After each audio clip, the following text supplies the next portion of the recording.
was having problems sleeping at night. I always slept on my stomach, and I couldn't sleep on my stomach for some reason. It hurt. Something wasn't right, so I felt it. It felt like there was a rock in there. It's just a very hard mass. So I thought, what? I'm pregnant? No way. I was not getting the period still, so I took 2 pregnancy tests, and they both resulted negative. And I, as a scientist, just depended on those results and said, it's negative. It's right there.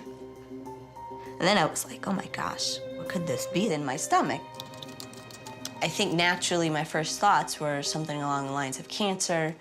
So I kind of assumed it must be a tumor. So I called up the doctor. He says, so, I'm gonna set you up for an ultrasound and, we'll see what that shows. 2 weeks later, Jennifer went in for an ultrasound. She went in and I sat outside and I was nervous. I really thought that it was cancerous. But I kind of prayed that it isn't. She was my baby. I didn't want her to think anything bad that would happen to her. Got the results of your ultrasound. The doctor says, well... Jennifer, you're pregnant. What? And I kind of looked at him and said, huh? The doctor suspected she could be in her 3rd trimester. I had no clue what he was really saying. No clue what last trimester meant. Okay.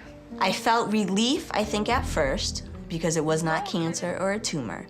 But then I felt the shock and the awe that I was pregnant and that I had not known and that I had not had the care. And she came out of the doctor's office and she's crying and crying and crying. I'm pregnant. I felt relieved, and then I was kind of like, I had mixed feelings. She's all by herself. She's a single mom. I remember calling Bobby and telling him, hey, we need to talk. Jennifer? She's crying. And I said, Jen, what's wrong? Did somebody die? Somebody in an accident? I'm pregnant. Wow. And he really didn't know what to say on the phone. He was really surprised.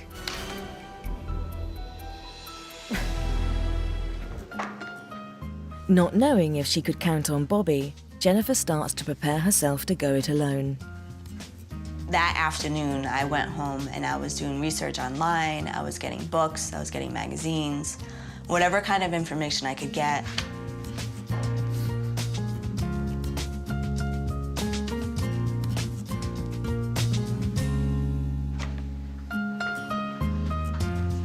I was calling my girlfriends who had, already had pregnancies and getting whatever materials I could get my hands on to read.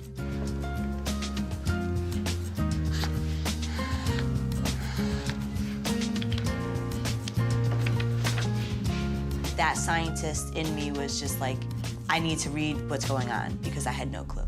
Just 2 days after finding out she was pregnant, Jennifer woke up to an alarming sight. I woke up with light bleeding.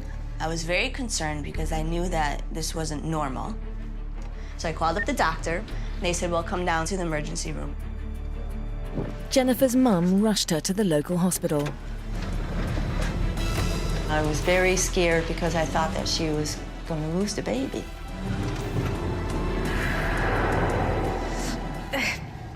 They immediately checked my vital signs.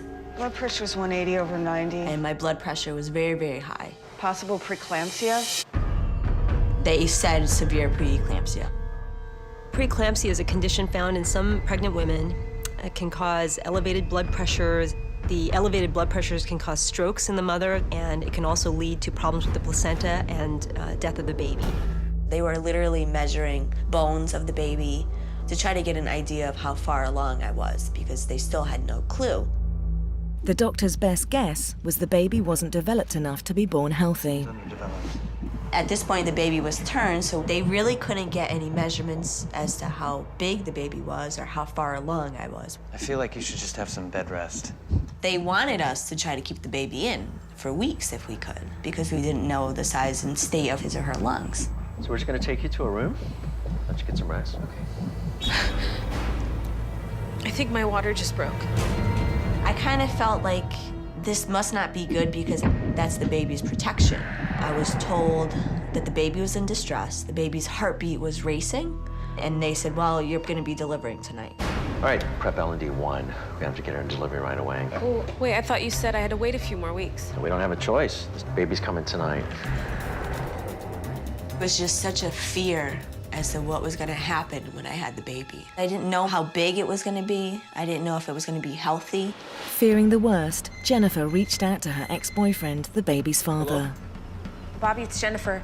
Jennifer said that I needed to come to the hospital. My heart was pounding, so I didn't know what to expect. The doctor had pulled me aside and he's like, you probably have a 80% chance the baby will have birth defects. When Bobby was crying, I was like, wow, this is scary. This is serious, this is scary. Despite the risks, doctors had no choice but to deliver the baby. All of a sudden, I felt an urge to push, and I pushed, and the baby's head was there. One, push. Come on, give me a big one, a big push. Here we go. Within 20 minutes, Jennifer delivered an incredibly tiny 4-pound, 13-ounce girl. And they literally cut her umbilical cord, and they took her right away. That was it, she was gone. Is she okay? I need you to push. We gotta get the placenta. It was very traumatic because they didn't even give you like one little view. She was out and gone. Is she gonna be okay? We'll know real soon, all right? We still didn't know if the baby was normal. I think I was scared, very scared to know what was going on. I didn't know what I was gonna hear. I couldn't hear the baby crying. I'm thinking the worst. Almost done. I just stood there, waiting, looking, praying. It was a long 20 minutes. A long 20 minutes. They came in the room with my daughter. I remember the doctors and nurses telling us that baby was a miracle baby. She was perfectly healthy. My baby, who we didn't know about, was okay. It was such a relief. It was like I could breathe. Janessa?